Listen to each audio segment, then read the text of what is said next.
evening, ladies and gentlemen. Welcome to another exciting episode of Canadian Mosaic. I'm your host, Prashanth, and tonight our episode is all about systems thinking, shifting and adapting mindsets.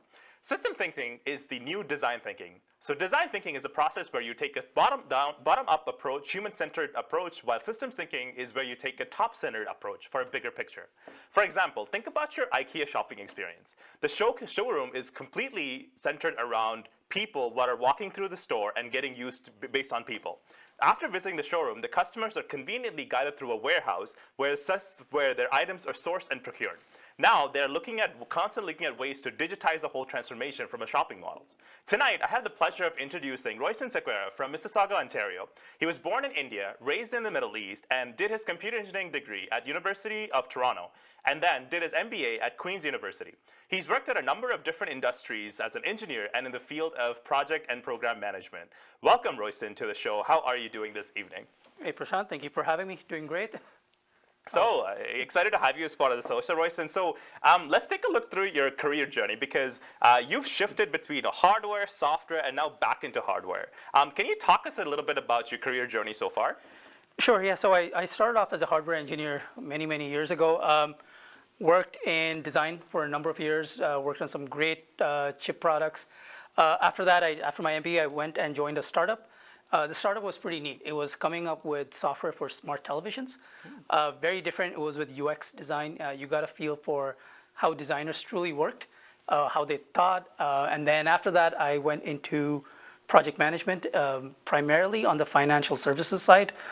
Again, very different in how they work in banks and financial sectors. And then I did a boomerang and came back to hardware. That's where I am now. But now more focused on the manufacturing and getting I guess I call it new product introduction, so getting products from the fab into the markets. That's I have to ask, what is more exciting, hardware or software? Because there's always this debate that was going on, and some people want to work on, hardware, and some people still, for lifelong software. What is your take? What is your interest? I've done both, and honestly, I think they work hand in hand. You can have great hardware, but if you don't have software that supports it, it's completely useless, right? So you need them both to be working together. That's how the world is now. And I think software has actually given a revival to the hardware industry right now, at least. Yeah, now you have companies that are mixing and matching. So for example, BlackBerry, right, is taken off their hardware, and then Android is coming in. So definitely agree with that point as well. So Royston, you talked a little bit about program and project management for a number of years. Can you talk us a little bit about project management, and what does a project manager really do? That's a whole topic in itself. So if you Google project management and what they do, you will find pages and pages on Google on what they do. But really, it comes down to a project manager has to deliver a project. They have a goal that the company is trying to achieve, and you have three categories by which you measure your success: whether you delivered it on time, within budget, and did you do what you set out to do? So your scope. And if you go through formal training, they have a whole other list of what they do. They create plans, they create schedules, essentially just mobilize a workforce to deliver the product out the door. If you ask my daughter, she'll say, Daddy just sits in meetings all day, which is what I also do as a project manager. So. That is very true. Project managers are typically in meetings probably 80% of the day, it sounds like. Yeah. It's a lot of meetings, folks. Yeah. So Royston, what type of mindset does project management versus the financial industry needs to have versus hardware? Because it's very different in a sense of course, the minds in terms of the methodologies and the way you do things is similar, but clearly the work you do is very different. So what kind of mindset do you need to have versus the financial industry versus in hardware? So one of the nice things about project management, though, right? I think the techniques and tools are pretty industry agnostic. So no matter whether you're in finance, in hardware or software, it's the same. Your I guess success is measured by just three things, right? On time, on budget, and whether you did what you set out to do. What I find in financial services now, it's more because of the whole digitization and automation. Financial services is becoming very software driven, very software oriented. Whereas in hardware, depending on where you are in the life cycle of the product, you could be doing very different things. So if you're in design as a project manager, it's very similar to software in which you're trying to get a product out the door. But if you're on the other side, once it comes out of a plant and onto the shelves, that's again a completely different side, right? So, but otherwise in terms of thinking, I think it's the same regardless. Okay, okay. What are some things that the hardware organizations does really well compared to some of the software Software. ones? So I think with hardware, things are very rigid. They're it has to be pretty much faultless out the door. If you think of like cars, for example, right, the new electric cars. I don't know if I'm allowed to say names. Of course. Okay. Yeah, it's okay. Tesla. Yeah, yeah. Out the door, the car has to work. You need your components to work. Yeah. You need all your parts working together perfectly. There's a little chip inside there controlling all the electronics in there. However, something like the self-driving feature, that could come in as an update later on, right? So that can come in iterations. So hardware companies, I think, have a lot of pressure to getting it right the first time. Yeah. Also in terms of the amount of planning and investment they need up front. A software company, you can have like 2 programmers, finance guy, you can go ahead and start your company. With hardware, you might start off with a little prototype, maybe a box, then you need to do some 3D printing, then you need to test the actual physical product. So there's a lot more infrastructure and I guess upfront financial investment that you need to get it successful. So I think hardware companies have to be spot on what the demand is for their Right, product. They right. need to know that they have a market for it. They need to have their budgeting aligned, pretty accurate and forecasted very correctly. Whereas in software, I find you can put an app out there and hope that people come in. If not, you make revisions. And I think there are plenty of software companies that have pivoted over and over, but not so much with hardware. Yeah, absolutely. It's not like you can just send like half a car and say, your wheels are coming in like Your next wheels are month coming, or something exactly, like that. yeah. So you have to make sure the quality that you put out there has to be solid. So it's not Yeah. like an easy patches or something like that. No, that yeah. makes sense. So would you say that hardware companies require a lot more rigorous amount of testing and verification before it Yeah. gets out of the doors? Yeah, Is there- yeah. I think and even with the manufacturing process, right? When you're producing in bulk, it has to be every single one of them have to be correct and identical. With software, you have you deploy it once and now it's repeatable across, right? All your software is going to be the same. In hardware, there are tiny defects that can creep in either in the manufacturing process or the testing process, or maybe it's not in what you did, but what the factory had for their equipment to manufacture it, or maybe it's in the test equipment you did. So there's like very small things that can go wrong that can throw everything out the window, right? So that's why they have to be a lot more precise in hardware. That's what I find, and there's no room for like, we'll wait and see. Let's throw in more people on it. You can't do that. You have to be like a lot more precise with hardware, I think, yeah. Right. So Royston, I want to ask a little bit about your career and how you became a project manager. Was this always something that you wanted to do? Growing up to university and things like that. Was it just like a natural progression through your different phases of your career so far? If my daughter tells me she wants to become a project manager, I wonder what I did wrong. No, I did not always want to be a project manager. I think for me, my passion was really like engineering. I like building things. I like tinkering around with stuff. I like programming a lot.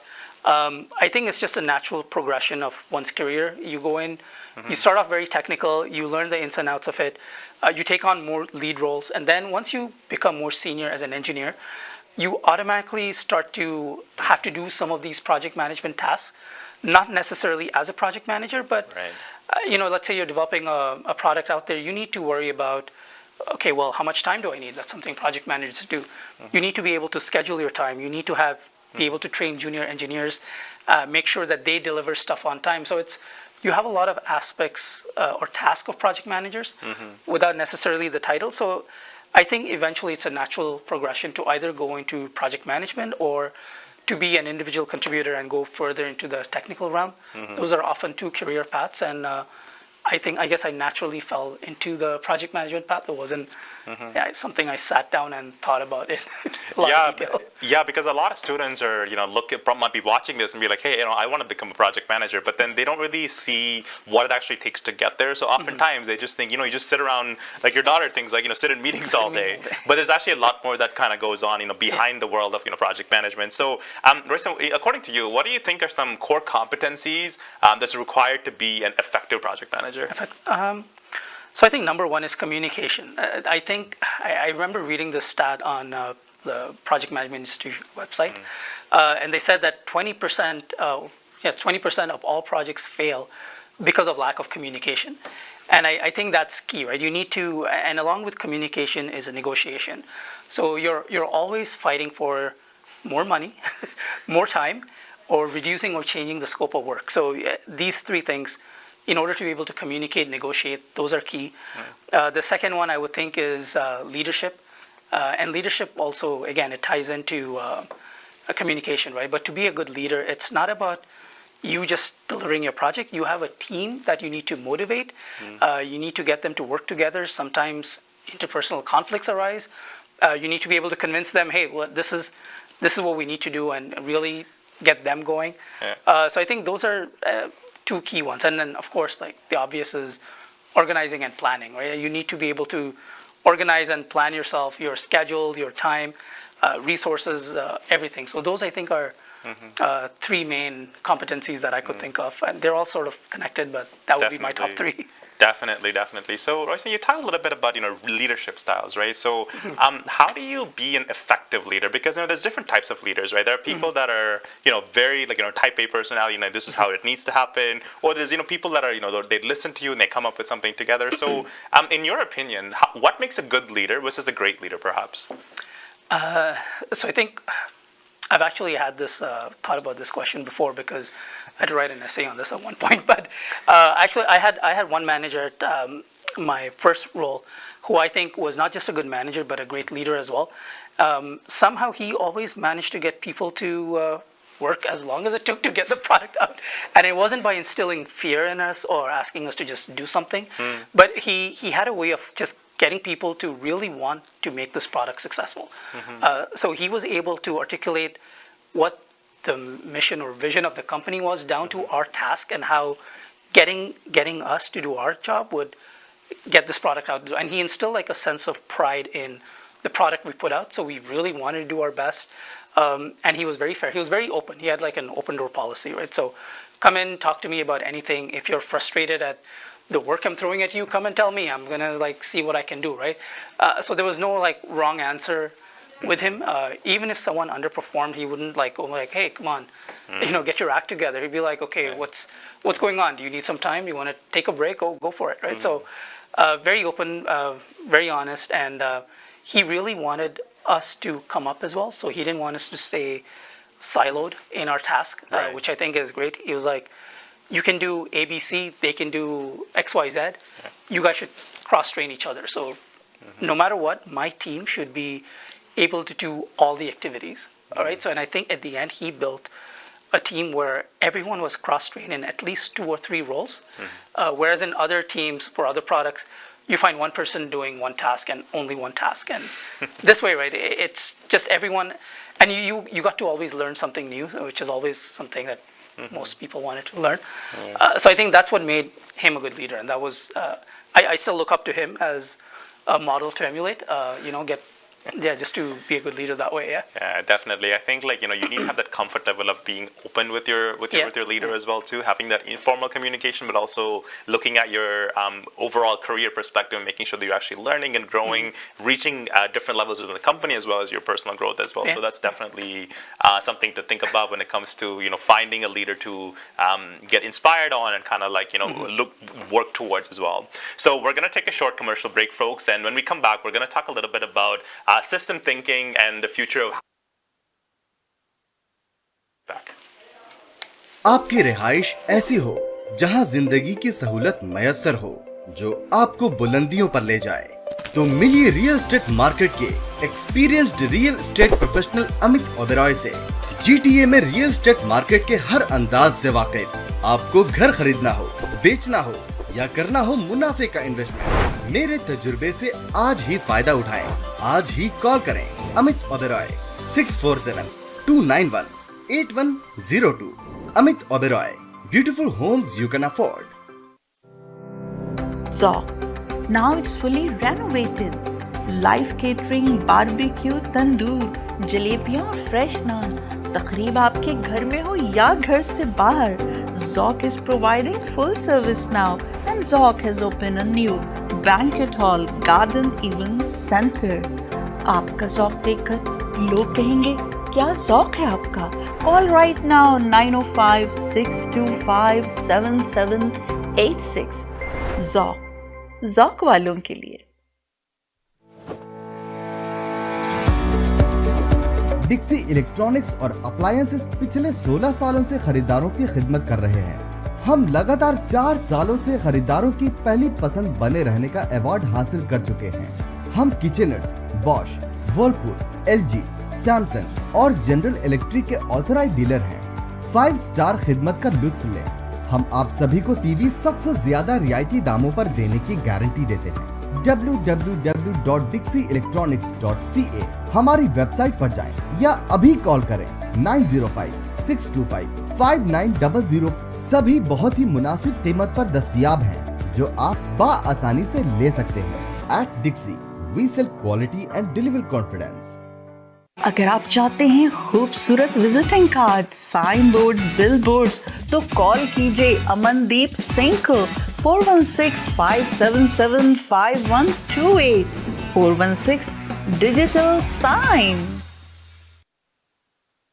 Welcome back to Canadian Mosaic, folks, and we are here with Royston from Mississauga, Ontario. And our focus tonight is on, systems thinking, so lift, shift, adapt, and mindset. So before the break, we talked a little bit about the career of project management and how he's moved around from different areas between hardware, software, and into the financial industry.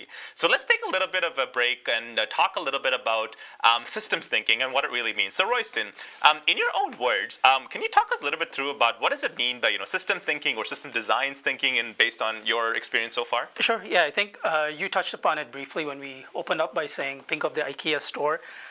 It's one of those stores you get in and you can never seem to find your way out. So clearly they've thought it through properly. But I think systems thinking really is when people think of scientific methods and processes, they think about breaking a system into its smallest elements and looking at each element by itself. For example, if you were to ask someone about a hard drive, they'll say, well, a hard drive is it's made of a metal case. It's made up a magnetic strip inside. There's a USB port. But then, if you're thinking of it from a system thinking perspective, you look at everything in terms of its interconnections. So every element, every part of the system interacts with everything around it to form the whole system. So go back to the hard drive example. Hard drive is not just, you can't describe it just by itself, it's a box. You say a hard drive is part of a whole computer network, a whole computer system. It's part of a computer, you have a keyboard, it works to store data, it can read and write. So you explain it in terms of what it does and how it's connected to the system that it's part of. And that's really what systems thinking is. Looking at things from a whole as opposed to like individual parts. Right. And these are what people say are the two different, I guess, scientific processes, right? One is analysis, the other is synthesis. So systems thinking is really formed from synthesis, where it's the opposite of analysis, really. Absolutely. That's brilliantly said. So, Royston, if you do take a bottom-up approach, right? So sometimes there might be a scenario where you do something and things might be looking successful from a project perspective, but later down the line you see some impacts that's like just hitting somewhere in operations or something like that much later down the line. Can you talk us through an example of what that might actually look like when someone's just focused on a specific project, but then something blows up that you're not really familiar with until much later down the line? Yeah. So. Actually, I was telling my brother about this example. If a company is tasked with or sales team is tasked with finding the best CRM software, so they spend weeks, months, they're like, oh, this is the best CRM software for sales. Let's get it, and they get it. And then after they buy it, they're like, we're going to save millions, or no, not millions, but thousands. And then all of a sudden they're like, well, wait a second. This doesn't interact with our invoicing department very well. It doesn't work with generating marketing leads. It doesn't work with anything else. It can work, and now we're going to spend a whole lot more time and money to retrofit it to work, right? So in terms of a project, you had to save money. Great, you solved that problem. Your team, sales team, saved money, but now everyone else's, it's impacted everyone else, right? So that's one example, from over there. There's another really good example I read online with GM.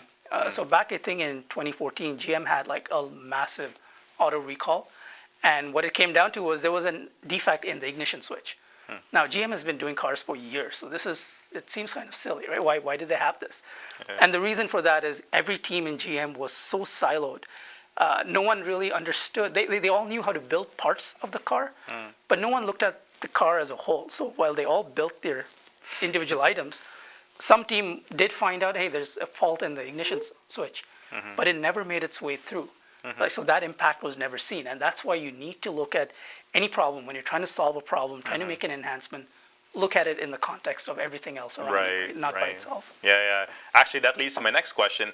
How important is taking a system design approach when it comes to solving a problem, right? Because, problem solving is something that's taught in schools and high schools and universities and so on, right? So a lot of the times you're given a specific problem to solve, but then until you work through a problem, like going back to engineering, right? So until you go through the problem, wait a minute, I didn't think about these things from a holistic perspective. So how important is it that, this kind of training needs to happen at a younger age, and people need to start thinking like this much earlier? Maybe, for example, your daughter, perhaps. Actually, I think this sort of thinking is actually people without formal training. I think people automatically do learn systems thinking. You play basketball, right? I've seen your Instagram stories. Now, when you play basketball, if you are playing center, if I'm not mistaken, you're in the position you're supposed to be the tallest person, warding off anyone from shooting into the basket, right? Now, let's say that was your goal. You're like, hey, you need to stop people from shooting into the basket. So you just stand there and look at it, and you look at it, and everyone's going and shooting, and you're not doing anything, right? So in this case, you're focused on, okay, I'm just going to look at the basket and stop people who get there, but someone's down shooting a three-pointer, and you're not doing anything, right? People are passing the ball all over. So when you play basketball, you have to look at the gameplay of everyone. You need to understand your opponent's strategies and their thinking. Right? So this is not a technical example, but that is systems thinking. That really is systems thinking. No, right? that's a great example, because we are, when I'm talking about systems thinking, right, it doesn't have to be tech related. It could be anything that you're related. Sports is definitely a good example. Not specific to basketball, right? Soccer, cricket, or anything like that. But continue. So I think it is important, right? It's and I know there are formal ways of learning about it, but I think the best practice is often like kids naturally learn things in that context, right? And that's arguably the best way to learn about it. So it is important because you need to understand how any decision you take doesn't just affect your area, but it could impact everything else down the line. Absolutely, yeah. No, I think you're touching into my next question, surprisingly. So what are some recommended training and education that people can do to get themselves, equipped in this type of mindset? Because, it's not something you just read a book and be like, this is how I do thinking. Like, thinking is not something you just, look at. You have to kind of apply it through, practical work or teamwork or group work, anything like that. So what are some, I'm sure, you've gone through that in engineering and MBA and your certifications. But, in your mindset, what are some formal and informal training that people can do in order to be better equipped with their thinking process? So I think I do remember a book. I forget the author, Peter, don't know his last name, but it's called The Fifth Discipline. Okay. And that really talks about systems thinking. And there's also a really good course on Udemy on systems thinking. These are the formal ways of going about it. But informal methods, if you need a good mentor. You need someone who can guide you and have you thought about that? And I think that's the best question I've heard asked from someone who's well equipped with the system thinking. And the question is, well, what about this? Or have you thought about it this way? Have you thought about doing this instead? And I think asking those questions, asking a lot of questions, is perhaps the best way of better preparing yourself for systems thinking, right?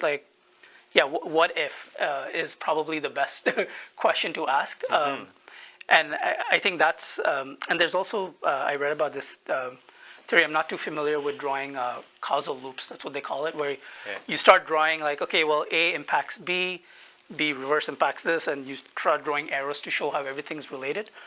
And one strategy that someone once mentioned to me is in the morning, pick up the newspaper and look at some article you see there, and reading it, try to draw those little causal diagrams yourself, right? Just say, okay, well, the economy has gone down because of this, but it's not a one-time thing. This is a pattern. So let me look back on other patterns and just trying to work it out yourself. And I think that sort of self-learning is really useful for someone.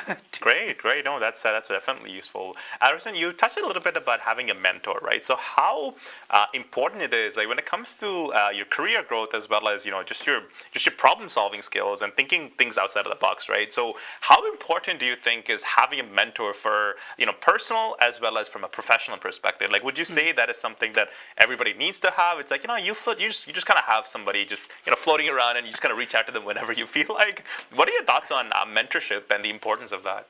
So before I did my MBA, I didn't think too much about it. And in my MBA program, one thing they stressed about is having a coach or a mentor for everything, right? Like if you wanted like team conflict resolution, you had a mentor. Yeah. You wanted to learn about fitness, you had a mentor. You wanted to play golf, you had a coach for that. And really what they try to show is you can do it by yourself. Great. And if you have that motivation and drive to get it done by yourself, all the power to you, right? But that coach will give you that extra little bit of drive. But more importantly, it can help you get there faster. Right. Like in terms of personal training, right? I mean, I can go to the gym and work out all I want, but someone watching me, telling me how my form needs to change, that makes all the difference. And that could be, I remember at one point I was lifting dumbbells and my trainer was like, okay, that looks easy. Try shifting your hand by 45 degrees. And all of a sudden, I'm like, I can't do this. It's just 5 pounds. But anyway, and same with work. Yeah. I saw a TED Talk recently which said in workplace, you need to find what they call a sponsor. And a sponsor is that one person who would stand up for you when those reviews happen. So when they're in the back trying to figure out who gets the raise, who gets the bonus, who gets to progress to the next level, you need that voice behind you in the back room vouching for you, because you can't do it always by yourself. You cannot have just your manager do it. You need someone besides your manager who is there to vouch for you. And I think having that sponsor / mentor is invaluable in work too. Yeah, can you differentiate that a little bit? Because oftentimes, coach, mentor, sponsor, right? This is something that is sometimes, overlooked, and sometimes it can be a little bit confusing because if you can, I think I know what the difference is, but what's your difference between a coach and a mentor? Because one is more formal than the other, and then what is the differentiation like? Yeah, I struggle with that difference as well. Yeah. I think the end result is just like they're trying to get you. I think a coach is more involved, and they almost like they're with you day in and out. It's a much more closer relationship. A mentor is someone that they give you feedback. Right. You go do your thing and come back and tell them, hey, this is what I did. What do you think? This is how it worked or didn't work for me. Right. Whereas I find a coach is more like, okay, well, I saw what you did, as opposed to you coming back and reporting to them. Right. A sponsor, on the other hand, is someone I would say is in a position of power outside your regular work, but who knows you well enough, either professionally or personally, but that can vouch for you. And this is more so for career growth. I think within an organization, you need that sponsor. So it's finding that sponsor that's the hard part, but the coach and mentor are also hard, but I think they're easier to come by than the sponsor. Absolutely. I think like you have to have a mindset of, these are the type of traits that you're looking for in a coach versus a mentor versus a sponsor, because ideally a sponsor is going to help you not just help you with your career, but also like, be that person that helps you not only in the company that you're working at, but also the company that you could be moving forward to or your positions much later. So if you're trying to grow, sponsor is somebody that is not just there for like 1 or 2 years. They're here for much, much longer, if I understand it correctly. Yeah. So they're going to help you go from, let's say, an analyst to a project manager to an executive, maybe perhaps like in the future. Yeah, exactly. Yeah. Okay. Yeah. And I guess, how often would you say you should kind of be looking for coaches and mentors? Because, people come and go. And, you always have to kind of adapt to different people because, you are constantly moving roles and jobs and things like that.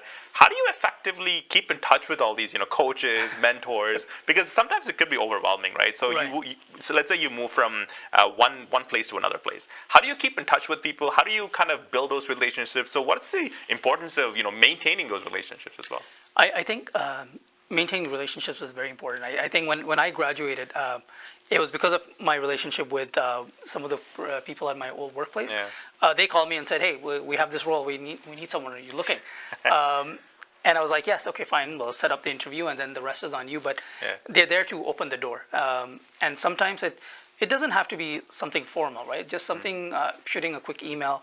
I had a few people that I met during my program in school, and I still, every now and then I shoot them an email saying, hey, I noticed you did this with your company, that's great, Some of them respond, some of them don't, but that's okay, right? So, and sometimes it's like once a year, sometimes once every 6 months.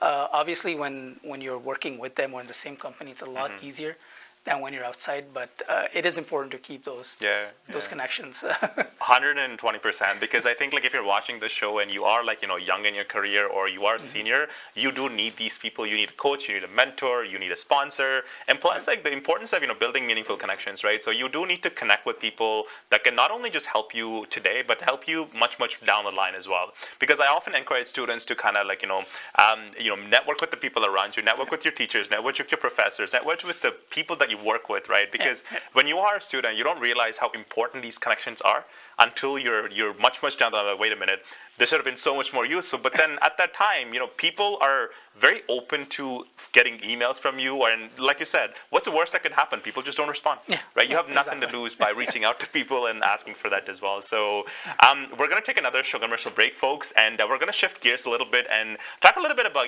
growth mindset and shifting gears for adaptation. So stay tuned, everybody. We'll be right back. आपकी रिहाइश ऐसी हो जहां जिंदगी की सहूलत मयसर हो, जो आपको बुलंदियों पर ले जाए। तो मिलिए रियल एस्टेट मार्केट के experienced real estate professional Amit Oberoi से। GTA में रियल एस्टेट मार्केट के हर अंदाज से वाकिफ। आपको घर खरीदना हो, बेचना हो या करना हो मुनाफे का इन्वेस्टमेंट, मेरे तजुर्बे से आज ही फायदा उठाएं। आज ही कॉल करें Amit Oberoi 647-291-8102। Amit Oberoi, beautiful homes you can afford. KK Travel believe in providing everyone the first-class customer service. We take care not only for your air ticket, but dignity and respect as well. We are available for you anytime on WhatsApp, even while you are in Pakistan or any other destination. KK Travels guarantee lowest prices and are open to price match any airline. We are KK Travels under supervision of Gas Khan at 905-367-9433 or visit www.gaskhontravels.com. Dawat Islami का एक शोबा Jamiatul Medina, जिसकी तकरीबन 891 branches दुनिया के कई मुमालिक में कायम हैं। कमोबेश 67,000 इस्लामी भाई और इस्लामी बहनें बगैर किसी फीस के आलिम और आलिमा कोर्स कर रहे हैं। इनमें हजारों वो हैं जिनकी अकोमोडेशन, खाना पीना दावत इस्लामी के जिम्मे है। आप भी डोनेशंस के जरिए इस शोबे के साथ ताउन कर सकते हैं। आपके चंदे यानी डोनेशन को किसी भी जायज दीनी, इस्लाही, फलाही, रूहानी, खैर ख्वाही और भलाई के काम में खर्च किया जा सकता है। अगर आप चाहते हैं खूबसूरत visiting card, signboards, billboards, तो कॉल कीजिए अमनदीप सिंह को 416-577-5128 416 digital sign. Welcome back to Canadian Mosaic, folks, and we are here with Royston Sequeira. And before the break, we talked a little bit about systems thinking and the importance of having a coach, mentor, as well as a sponsor in the workplace. But let's now take a little bit of a different approach and look at having a growth mindset in terms of building an effective career. So Royston, like before the pandemic, we were all physically present with our teams. So we were sitting beside each other, going for coffees, going for lunches, all these kind of things. How have things changed in the hardware world? Because it is a little bit different dynamic opposed to software. So has it changed a lot? And what does that look like for the folks that are kind of looking at the hardware world? So it depends what your role is in the hardware company, right? I joined just before the pandemic hit. So I was in the office maybe a month, 4 weeks. And then I've been working from home ever since then. But my role as a project manager involves working with teams spread across the world. So it doesn't impact me as much. But there are people who are actively in these plants. They're in the lab. And for them, it hasn't changed. They need to go in. And you have to realize in the hardware world, like they're all suited up because you can't let even a speck of dust touch these chips. So I think they're pretty safe there right now, probably even before the pandemic. But I think the impact is not just whether hardware or software, right? I think the cultural impact is lost. And with hardware teams, I think, like I mentioned, it's you have to get it right the first time. There's a lot of like stress on that to get it right. And in software, you tend to, I guess when you have that personal connection, it helps break the ice. It helps loosen tensions. But now with hardware and with that focus and stress on it, some of it is lost. So tensions and tempers can flare. But I think that's just the nature of the role and what it's come down to now, right? So not a whole lot different from software world. Yeah, we had a guest a couple of weeks ago. We talked a little bit about the hybrid model and being able to have this, integration with, work and personal life and things like that. So I guess, hardware companies have a little bit of a longer way to go when it comes to these kind of processes because, you can't make up your own, devices and things like that at home, right? So you physically have to go into the lab and things like that as well. So for the new employees that are kind of entering the hardware world, right? So what type of tips or advice do you have for them? Because, you were a designer a while back, and then you moved to the management side of things. So if I was watching this show and I was just like, I want to move into the hardware side, what are some tips and things that you should be thinking about like right now? So I guess, technical competency is key, right? But hardware is so broad. Are you doing, even the hardware world, in circuit design, you could be working on FPGAs, you could be working on ASICs, you could be working on actual components, or you could be doing something like Arduino boards or something like that.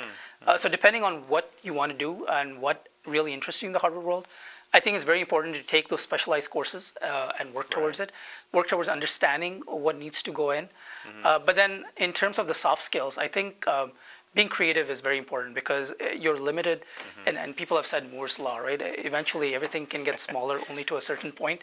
And I find in the hardware world, you need to get creative in how you address those problems. How do you, in the world of semiconductors, how do you make this chip smaller without sacrificing anything else? And you have to often find creative ways of doing it, as a hardware designer, as a manufacturer, across it, right? So. I know this is cliche, but being able to think outside the box is really important in the hardware world as well. I think it comes to any problem, right? So hardware, software, you have to use your creativity a little bit to kind of figure out, this is how a normal person would solve this problem. But think of ways to, solve this problem in a better way or something a little bit that other people might not have thought about. Because I think this is where the younger folks kind of have an advantage here because they come up with ways that we would not be thinking about. So we might still be thinking about a bit of an old-fashioned way of how to solve a problem. The young generation that are kind of coming in, they'll be like, what, have you tried it this way? Like, the leaders and, folks that are our seniors should kind of like consider that. Right? If it is something that it's something that people can do. Okay, so Royston, let's take a little bit of a break, and because I usually have fun with my guests in my show, so I usually play a game. I call it like React. So essentially, I'm going to ask you a bunch of questions. The first thing that kind of comes to your mind, you just say it out, just to get to know you a little bit personally. Are you ready for this game? Yeah, let's go. So don't worry, it's not too serious. Like I'm not going to quiz you or this is anything. So when it comes to pets, are you more of a dog person or a cat person? I have a dog, so it'd have to be a dog person. Has to be a dog person. You don't want to give it up for a cat? Well, I've had a cat too, but I'm definitely more inclined to have a dog. Okay. Is that the same answer for your daughter as well, or? No, I think she's a cat person. Oh boy, that's interesting. And I think if I know you correctly, you're also a bit of a foodie. Oh, yeah. You enjoy different kinds of food. Would you prefer more fusion type of food or classic authentic food, Italian or Chinese or Indian or something? I do enjoy both, but because I travel a lot too, when I travel, the one thing I want is to taste the authentic food of that region. Right. Because you can get fusion. I can get fusion here in Canada, right? But when you travel outside, you want to taste what makes them so authentic and different from there. So authentic food. I feel like you're always asking my next question. So what is your favorite travel destination? I would say Japan. Okay. I got engaged there, so that's why. Oh, wow. Very fond memories. Oh, very cool. Would you go back there today? Oh, yeah. Any day? You send me a ticket, I'm on it. Oh, wow. With my wife, of course. She's no daughter? If I and daughter, but daughter. Yeah. Speaking of which, what's a favorite activity that you like to do with your daughter? She likes to draw and sing quite often. So I got her a little piano, and I'm trying to get her to learn because I think music is one of those gifts you can give yourself to learn. So yeah, music and drawing. Okay, very cool, very cool. Royston, like you did talk a little bit about this earlier. So I want to ask you, you are an engineer yourself and you are in the engineering space. What does the word engineer mean to you? To me, okay. I think an engineer is someone who can solve problems. That's really what it comes down to, right? You find a way of getting something done. If you see a problem, figure out a way to get it solved. Oh, that makes sense. I think you have to have an innovative mind per se. Like you need to think outside of the box, like you talked about earlier. Let me go back to the questions a little bit. So having a growth mindset is super important in any field. So whether it's hardware, software, retail, anything like that. How does one continue to keep up with emerging technologies and keep up with the training that's required? Because when you are in the technical field, you are constantly new things are coming up and new hardware products are coming up, new softwares are coming up. So what on earth do you do to keep up with everything, right? Because it keeps changing and you need to kind of keep up with the things that are. And plus, people, process, technology, like you got to keep up everywhere. Yeah. So what do you do? I think this is one of those things where you use technology for technology, right? There's with internet now, you can go on YouTube and literally find information on anything out there.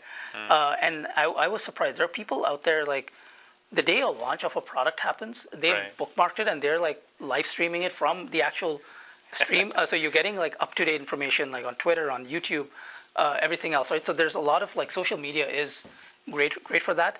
Besides that, I think like there's a lot of other blogs, a lot of like you can read a lot. Like I think that's very important to keep up with what's happening in and around the world. The other one, I think really sometimes I'm going back to like having a mentor, right?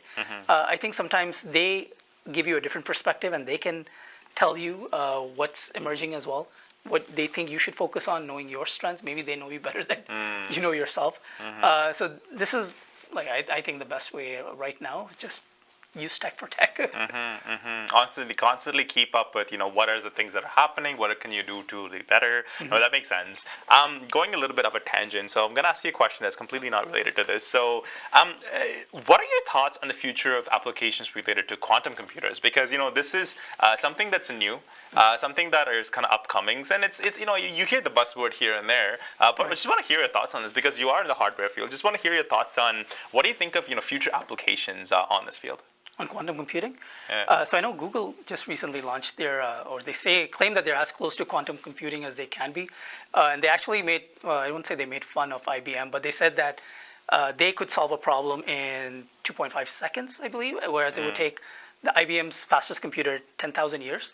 And then IBM came back and said, hey, that's not right. It would take us 2.5 days. So anyway, but I think what Google is planning on doing with they're planning on opening it up to people so you can actually borrow time. Like it's almost like supercomputing as a service, which is pretty neat, I think. Imagine being able to like, I would say Bitcoin mining that people use, but that's kind of silly. Why would we use it for that?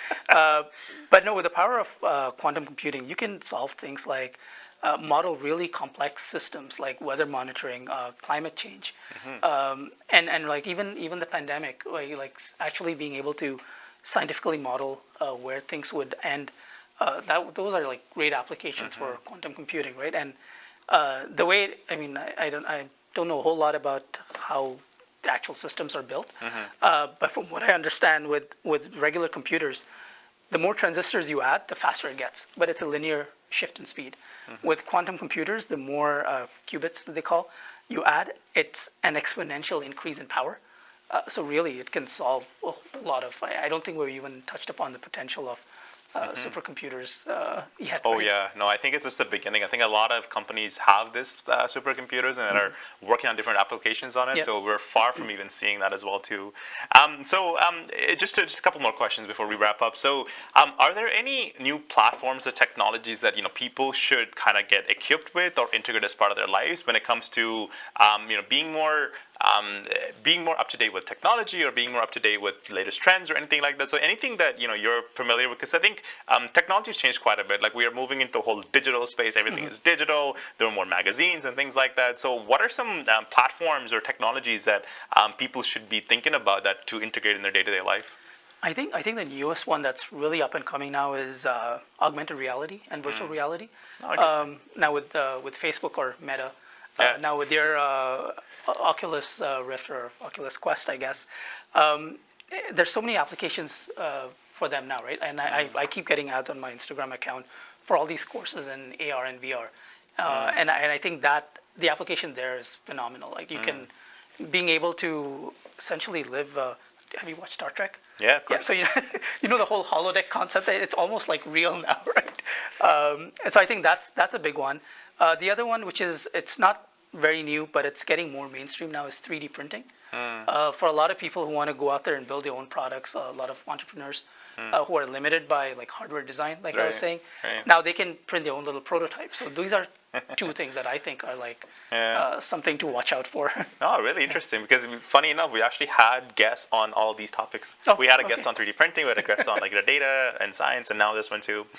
So Royston, like before we wrap up, like, you know, is there anything that you wanted to give back to the audience? Because we talked about a lot of different things. We talked about project management, program management, hardware, and then so many different things. Is there any like things that you want to say to the audience? Well, I mean, from my perspective, or my background, it's mainly engineering and project management. I think for those who are looking for a career in technology, one of the main things besides school and stuff is honestly the power of finding good mentor or coaches that I think we touched upon, and really being able to, well, read a lot.